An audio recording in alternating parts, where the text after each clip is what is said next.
I'm here with Danzig, who fights Matt Wyman in October. Can you talk about Matt as an opponent and what you expect to see from Matt?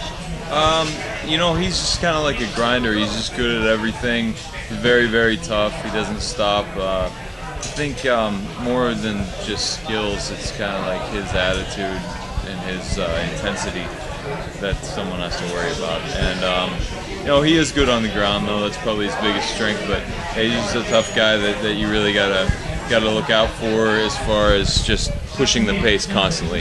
So my goal is to try to pick a guy like that apart and not let him control a fight. So, you know, training's going good, and yeah, just looking forward to it.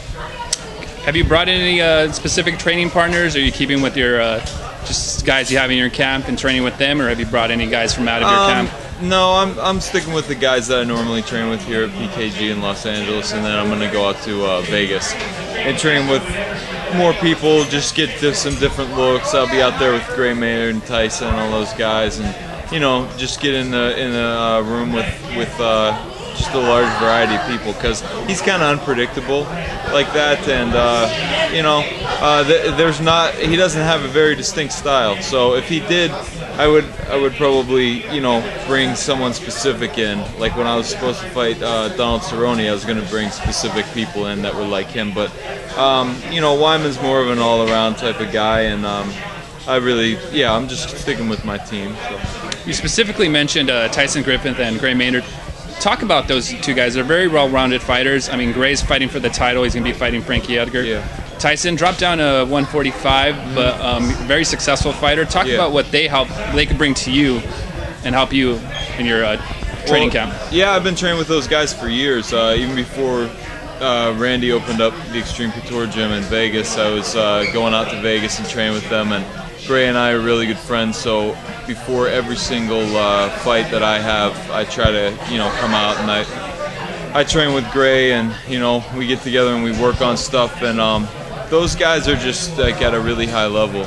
So it's like if you're training with people like that, really brings your level up to par, so you know exactly what to expect, and you know exactly you don't know exactly what to expect, but you know that whoever you're fighting, they're not going to be bringing you anything that you haven't seen already. And you know, Tyson's really good at scrambling. He's just an awesome all-around fighter, and you know, Gray's wrestling and boxing are ridiculous, and he's good on the ground too. So it's just being able to train with guys like that are around my size, that are at an extremely high level, makes it so that whoever I'm fighting isn't going to be bringing me any kind of surprises or anything.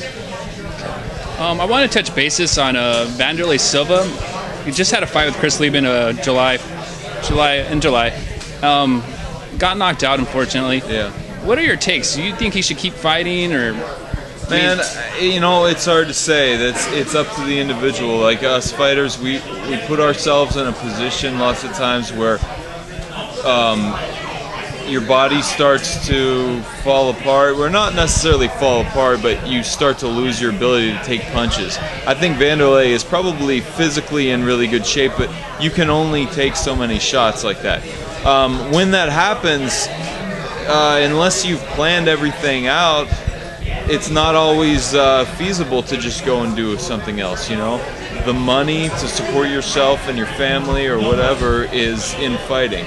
And if you you know, don't have anything else to go to right away, sometimes you got to keep going. And he's still got a big name, and so he still pulls money, and he, you know, he probably has a lot of pride too that he doesn't want to stop. So I mean, I personally think that he should stop, and I personally don't think like a fight with a guy like Lieben is a good matchup, because Wanderlei doesn't have much of a chin anymore. He's still offensive, but you know, Lieben hits hard, and then you lose to Lieben, it's kind of like, well, you lost to an extremely tough guy that hits hard, but for Wanderlei's legend status, you know, it kind of drops him down, I guess, a little bit. But you know, that's the game that we all play, and fighters can only take so many shots to the chin for so long before it just becomes a button you turn off. And yeah, that's what happened to him. I would like to see him retire, you know, but hopefully he won't stick it out so long like some of these boxers have done.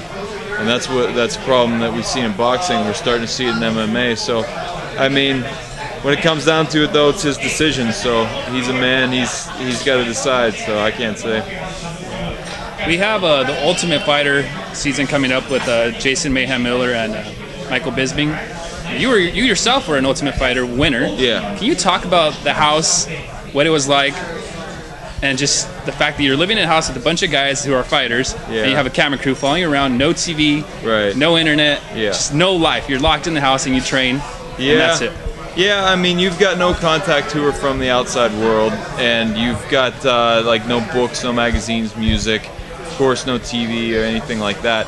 And you're not really able to leave the property except for twice a day when you get into a van and drive the same little dirt road to this training every day. But like while it was happening, it was miserable and we all hated it and everything.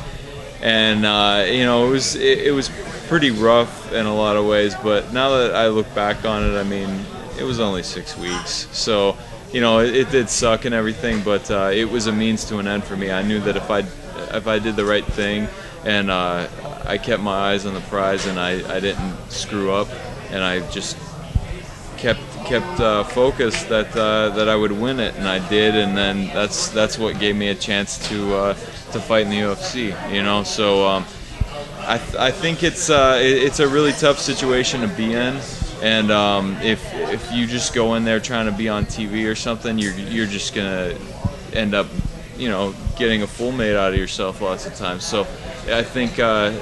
I don't know if I had advice to anybody that's going to be like going into that house or whatever. It's just stay focused and be there to win, be there to fight. Don't be there to try to get TV time, because that's not what it's about really. It's about winning, because if you win the show, they can't stop you. You know what I mean? That's the whole thing. Like if you win the show, you put yourself in a good position. But if you're just there and you're not sure and you just want to be on TV, it's like, please, like Andy Warhol said, everyone's gonna have their 15 minutes of fame. Like who cares? Like who remembers who? I mean, I'm not talking bad about him, but who remembers Richie Hightower now? The only reason why anyone remembers me at all is because like I'm still fighting and stuff. You know what I mean? But like if I wouldn't have won the show, no one would.